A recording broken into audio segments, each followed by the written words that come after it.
Assalamualaikum warahmatullahi wabarakatuh. Perkenalkan, nama saya Berliana Putri Cesadela dari kelas 3B, jurusan Teknik Elektro, Prodi Teknik Informatika D3. Di sini saya akan melaksanakan tugas organisasi manajemen dari Bapak Yasir Arafat SSTMT, yaitu membuat resume terkait dengan tipe-tipe kepemimpinan dalam organisasi dengan membuat video singkat. Di sini saya akan menjelaskan tipe-tipe kepemimpinannya. Di sini saya akan menjelaskan lebih singkatnya. Dalam sebuah organisasi sudah selayaknya ada ketua atau pemimpin. Sosok pemimpin ini kadang disukai, namun juga bisa sebaliknya. Tergantung dari tipe kepemimpinan yang diterapkan demi pencapaian visi dan misi perusahaan.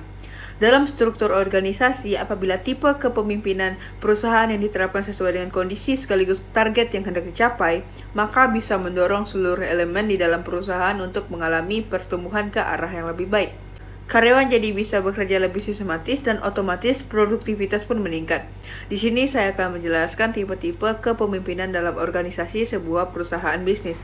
Yang pertama, tipe pemimpin demokratis. Memiliki pemimpin yang demokratis dengan gaya kepemimpinan efektif akan melahirkan karyawan inovatif dengan ide brilian dan gagasan yang dapat membawa perubahan bagi perusahaan. Walaupun mungkin tidak semua ide karyawan akan diaplikasikan untuk kemajuan perusahaan, namun setidaknya para karyawan mendapat kesempatan menyampaikan pendapat. Tipe pemimpin demokratis sangat disukai banyak orang karena pendapat pegawai dihargai dan juga tidak otoriter dalam memberikan pressure lewat beban kerja berlebihan dengan deadline ketat dan hasil yang harus sempurna. Pemimpin demokratis betul-betul bisa memberikan arahan kerja yang proporsional kepada karyawannya agar tidak mudah burnout atau stres berat yang dipicu oleh pekerjaan. Yang kedua, tipe pemimpin otoriter. Pemimpin tipe otoriter, sisi baiknya adalah memastikan pekerjaan bisa diselesaikan tepat waktu dan efektif tanpa banyak alasan, karena pemimpin memiliki matriks time balance dan tahu cara meningkatkan produktivitas kerja yang efektif. Maka mau tidak mau, karyawan jadi terlatih untuk disiplin dalam hal waktu dan ritme kerja. Adapun sisi negatifnya, perlakuan pemimpin kepada karyawan cenderung menekan dan memaksakan kehendak hanya demi mencapai goals, sehingga seolah tidak peduli karyawan sedang sibuk menyelesaikan tugas lain.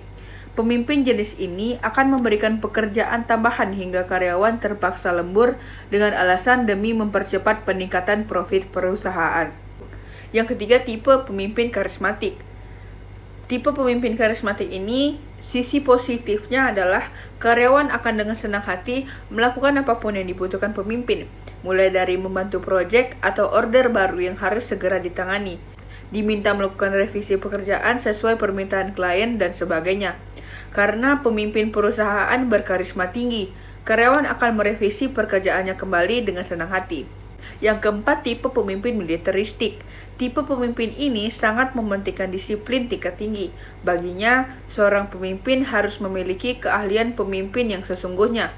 Apabila karyawan memiliki sifat yang selaras dengan sang pemimpin, maka kolaborasi kerja yang efektif bisa tercipta, datang ke kantor tepat waktu, dan pekerjaan dapat diselesaikan sesuai durasi. Deadline merupakan keharusan.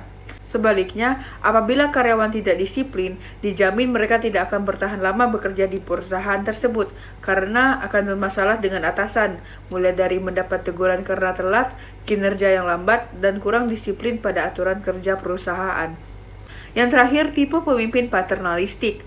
Tipe pemimpin ini akan selalu memperlakukan bawahannya seperti pemula yang segalanya harus diajarkan, dipandu, dan dikontrol sesuai keinginan atasan.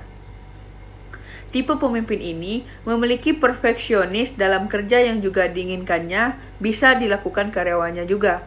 Bagian terbaiknya, karyawan bisa perform dan dapat mengerjakan pekerjaan sesuai arahan atasan. Sisi negatifnya, kemandirian dan kreativitas pegawai jadi kurang berkembang serta tidak bebas dalam berpendapat untuk kontribusi terhadap kemajuan perusahaan.